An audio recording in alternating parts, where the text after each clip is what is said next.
All of the following lip filler advice is from my patients, not me. Things they wish they knew before they started. I'm Dr. Abs, and here's some wisdom for you.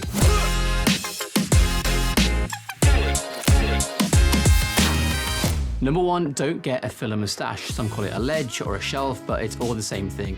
You have to go through so much headache trying to get it dissolved, and then you need it refilling to get what you really wanted.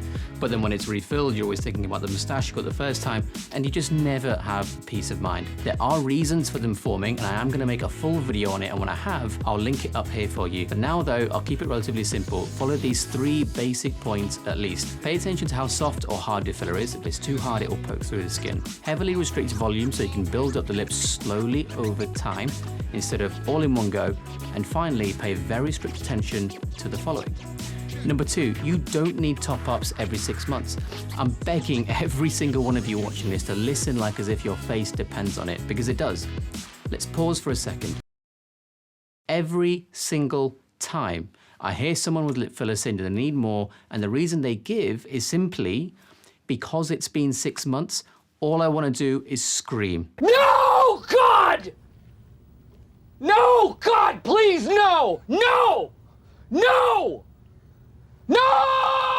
Just like that. Just like when Michael found out Toby was back. Meme to one of my favorite TV shows aside though, for the sake of your face, if you think you need more, ask yourself what I ask those same patients when they come to me. Are your lips the exact same as before you got them filled? 9 times out of 10, the answer is no. And if the answer is no, and there's still fillers in there, then either you don't actually need any more, or you only need a fraction of what you had last time. And if you only need a fraction, then eventually you won't even need that much, will you? Because all the previous fillers are still going to be mostly there, aren't they? Volume should be replaced when volume is lost. Not volume should be added every 6 months like clockwork, regardless of whether it's actually been lost or not. I don't know where this myth came from, but when I treat someone for their first time, I usually say, on average, that I'm going to fill them maybe 3 times in 2 years, and we can take a break for a couple of years after that. The reason for not needing more every 6 months is this. Number 3, fillers last for years, and we actually have scientific evidence for it too. In the scientific paper you can see on the screen now, filler was found even 12 years after it was placed. It does depend on factors like the filler you choose, where you put it, how mobile that part of the face is, etc. If you refuse to acknowledge that and alter your filler habits accordingly, then you're more likely to end up with ballooned up, overfilled, sausage-looking lips because you just keep adding more and more even when you haven't lost the previous filler.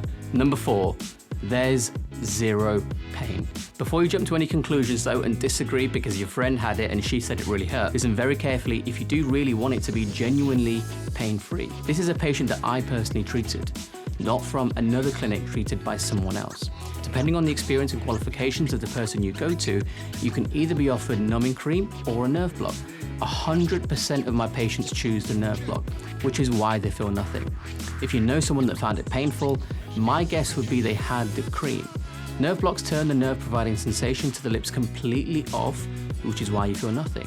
It's a tiny injection inside the mouth like at the dentist. Takes 10 seconds, and then within 30 to 60 seconds you immediately lose all sensation in the lips. Numbing cream on the other hand simply sits on the skin outside, which is pretty useless in my opinion because the instruments that we use are inside, i.e. below the skin. So all it can do is make the entry through the skin slightly more comfortable for a split second. But when that same instrument is then through and inside you where all the nerves are, you still have pain signals sent to your brain. That's why you can sit there for a whole hour with the cream on, but it's still painful while the instrument is moving around inside you because you're only numbing the outside when the instruments and nerves are inside. Here's a comparison. 15 to 60 minutes of sitting with the cream on depending on where you go, 10 seconds to do the nerve block. Messy cleanup for the cream with wipes everywhere and 0 for the block. The cream needs at least 15 minutes for any kind of effect at all, even a mild one. About 30 seconds for the nerve block. Pain reduction, this is the important one, this is why we do it. Split second entry only, painful thereafter for the cream. The entirety of the procedure, however, for the nerve block is pain-free. So the advice here is if you want to be genuinely pain-free, go to someone that can offer more powerful anesthesia than just some cream. Generally speaking, it's usually only dentists because they inject there already, or more experienced injectors that have trained in nerve blocks specifically. If you're in the UK and you come and see me for something like this, I will always offer you both. My Instagram's in the bottom left corner here, and you're very welcome to get in touch. Have a look at how lip fillers are actually injected too, so you can feel comfortable with the procedure. There's many different techniques out there, and if you click on the next video now, you can see me treating one of my patients with one of those techniques, as well as a full explanation of what I'm doing the entire time from start to finish.